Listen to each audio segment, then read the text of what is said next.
Hi everybody, this is Maria. Welcome to Motivation Monday. I hope you are well and taking good care of yourself today. And I hope you got out over the weekend. Getting out in nature is so important for your body, mind, and spirit. So in today's Motivation Monday, I wanted to talk about, about addictive behaviors. This is something that we've been talking about over at Wellness Wednesday, and I thought that I would continue the conversation here on Motivation Monday, since many of you have not been coming to Wellness Wednesday, and you're certainly welcome every Wednesday at 4 o'clock Pacific time. It's 7 o'clock Eastern time. I do a free live coaching, and we explore various aspects of challenges that women typically have around food, weight, and body image. And and you're welcome to come. So I always have the event here on the page, and I put the link. It's a Zoom link, so maybe I'll see you there. However, one of the things that we spoke about last Wednesday, and we're going to continue the conversation this Wednesday, is about how to overcome addictive cravings with EFT tapping. And one of the things about addiction is that we're often driven to the addictive substance because we are triggered in some way. We have a stress response that is triggered in the body. And when we have a strong stress response that's triggered in the body, we can also call it super stress. It creates an imbalance in the dopamine and serotonin in the brain. And those are the feel-good hormones. So it suppresses the serotonin, and it creates an imbalance in the dopamine and serotonin. And so the reason that we reach for an addictive substance or addictive behavior is because we want to feel better. We want to feel relief, or we want to even feel pleasure. So our body actually has the capacity to feel good on its own. If we have low serotonin levels, it's likely that we are not able to manufacture that feel-good level within ourselves. And so we look for outside stimuli to increase the serotonin to feel better. Now, there's positive things that you can do to increase serotonin. If you have a pet, you can pet your pet. You can listen to music. You can do something enjoyable, something pleasurable. However, tapping has been shown to release the stress response, decrease the stress response, and therefore it naturally increases the serotonin in your body. So let me talk a little bit more about this super stress. What happens is that when you are triggered in the moment, the stress response takes over and you become compelled, right? You have to pick up the substance, or you have to act out in some addictive way. And so the stress is actually the driver in the addictive behavior. So the first step in addressing addictions, whatever they are, whether it's a food addiction or it flips into a gambling addiction or shopping addiction or a sex addiction, or whatever the addiction is, if you don't get to the core of it, of course, it's going to flip into another addiction. And the core of it is usually a stress response.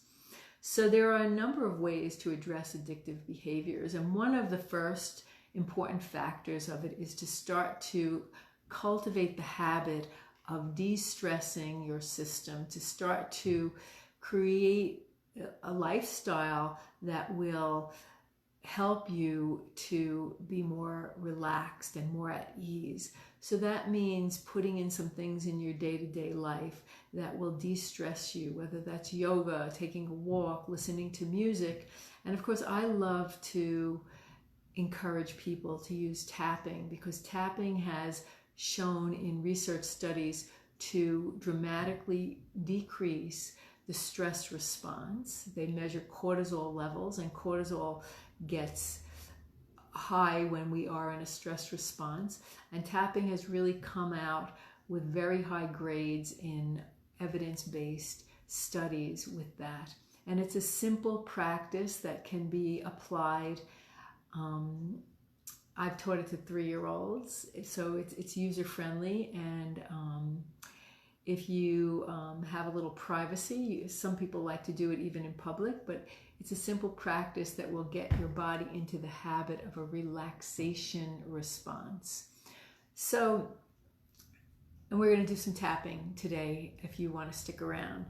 But I want to emphasize this, that when we are in a stress response, we want to feel better in the moment. It's natural. We are pleasure-seeking animals, and it's good to want to feel better. It's good to want to feel relief. It's good to want to feel pleasure. It's just a matter of finding positive ways to feel better, to release the stress and to feel better. Because if we're stuck in an addictive loop, we've sort of gotten into the habit of reaching for something that in the moment will help us feel better. But in the bigger picture, of course, it often brings shame and guilt and disappointment in ourselves. So we want to start to cultivate actions and behaviors that will help us to feel good about ourselves and help us to feel better in a more sustainable way. So another aspect of the stress response is when we're triggered in the moment, we have that stress response, but oftentimes our thoughts create a stress response. Because if we're consistently thinking, I can't do this, or I'm not enough, or something bad is going to happen, so we're projecting thoughts, stressful thoughts, that will also create a stress response in the body. So sometimes our outer environment is stressful, but a lot of times our inner environment is stressful. And in my experience with myself and with many of the clients I work with, it's the inner environment that is really causing the fear and anxiety and the stress that is sort of driving our addictive behaviors. So you want to start to look at the inner thought patterns, and the thoughts turn into our beliefs, because a belief is only a thought you keep thinking. And if you keep thinking the thought over and over again, then you start to believe it. So you want to start to look at what is driving the thought pattern here. So for instance, I feel very strongly that one of the strongest beliefs and thought patterns that many people have when it comes to addictive behaviors is this underlying belief that I can't do this, that life is too much for me, that I don't have what it takes to heal, to deal with it. So we run for cover, so we run to escape. So that's the patterning, that's the thought, I can't do it. So in order to start to turn this around, you have to start to cultivate the belief that I can do it and I'm doing it. Sort of flex that muscle. I can do this and I'm doing it. And you can call on help. You can get support in doing whatever it is you want to do. But regardless of that, it's really cultivating and understanding that you can handle it, that you can handle life on life terms. And if you feel like it's too much, then turning to get support is an important piece of it. Cultivating a relationship with a higher power is another important aspect of it. But start to cultivate this idea that you can do it. And as you start to affirm that, taking baby steps, I can do it, you'll start to flex that muscle and grow stronger in that belief that, yeah, I can do this, I can handle this, I can do this. So again, in my understanding, one of the core beliefs of addictive behavior is this feeling like life is too much and I can't handle it, and therefore I need to escape into an addictive behavior or run away. So I hope that this is resonating with you if you are struggling with maybe food cravings or other addictive cravings. And the first step is to be gentle with yourself and embrace yourself, however you're showing up, and then start to develop ways to start de-stressing yourself. Beating yourself up is also another stressful thing to do. So that only sort of brings you more into that stress response, and you're spiraling down. So stop wherever you're at and tap along with me. Let's tap to start to bring more ease and flow into the body and release the stress response, and then cultivate some inner dialogue that will help you to show up in life with more, feeling more empowered and more able to live life on life's terms. So if you're in a safe and comfortable place, I encourage you to follow along with me. We'll do a round of tapping to bring some more ease and flow into your energy body today. So in modern energy tapping, we always start with the heart. So you can close your eyes or soften your gaze and take a deep breath in and let it go. And another breath in, breathing in through the nostrils. And on the exhalation, release and let go. And one more time, breathing in and letting go. And taking a moment to tune into your body and just noticing how your body is showing up in this moment, releasing any judgment, releasing any story, and just find a way to accept your body, how you're showing up in this moment. If there's some tension, if there's some anxiety, bring some gentle breath there. And take another breath in and let it go. And then we start the tapping round, tapping the top of the head, breathing in and letting go, ease and flow, release and let go, breathing in and letting go. And then on the forehead, the third eye, again, take another breath in and let it go. Ease and flow, release and let go. Breathing in and letting go. On the eyebrow, again, tuning into the breath. Nice deep breath in, and on the exhalation, just releasing any tension, any holding. Let your body relax. Side of the eye, ease and flow. Release and let go. Breathing in and letting go. Underneath the eye, take another breath in and let it go. Ease and flow, release and let go. Top of the lip, breathing in and letting go. Ease and flow, release and let go. Crease of the chin, if you have your eyes closed, bring your awareness to something that reminds you of ease and flow. Maybe something in nature, maybe an experience that you had. I like to think of water. Ease and flow, release and let go. And the collarbone, so just where the bone sticks up, that little indentation. And as you're tapping, you want to move your body. You can stand up if you're in a place where you can do that. The objective is to get the energy flowing. With tapping, the most important piece of this is not necessarily getting the acupoint precise, but it's where you bring your attention. So bring your attention to ease and flow and give your body permission to relax and let go. Take another breath in and let it go. And another point that I've been encouraging lately is called the Thymus Thump, and it's the middle of the body between the breast and the sternum. And you take a deep breath in and let it go. Ease and flow, release and let go. And then tapping on the thumb point with the dominant pointer, or either hand works, just where the nail bed and the skin meet. And again, Breathing in and letting go. Ease and flow. Release and let go. And the pointer. Breathing in and letting go. And the middle finger. Ease and flow. Release and let go.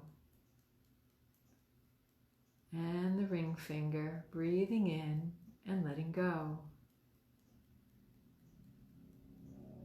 And the pinky, breathing in and letting go. And then the side of the hand, breathing in and letting go. Ease and flow, release and let go. Bring your hands to your heart. Another breath in and let it go. Notice how you're feeling in your body. If you are feeling really stressed, you might want to do a few more rounds of that to get the energy flowing. And then what we're going to do is we're going to do a little affirming. So tapping, I like to tap on the collarbone, take a deep breath in. And this is a great place to just tap, get your body relaxed, and start to state some positive affirmations that will support you. So for instance, how about, I can do it and I'm doing it. I can handle life and I'm doing it. One step at a time, I can do it. And take a deep breath in and let it go. And if you're struggling with this, you can say, wouldn't it be nice if I can do it? But making affirmations and tapping on the collarbone will get the energy flowing. It'll start to bring it into your consciousness.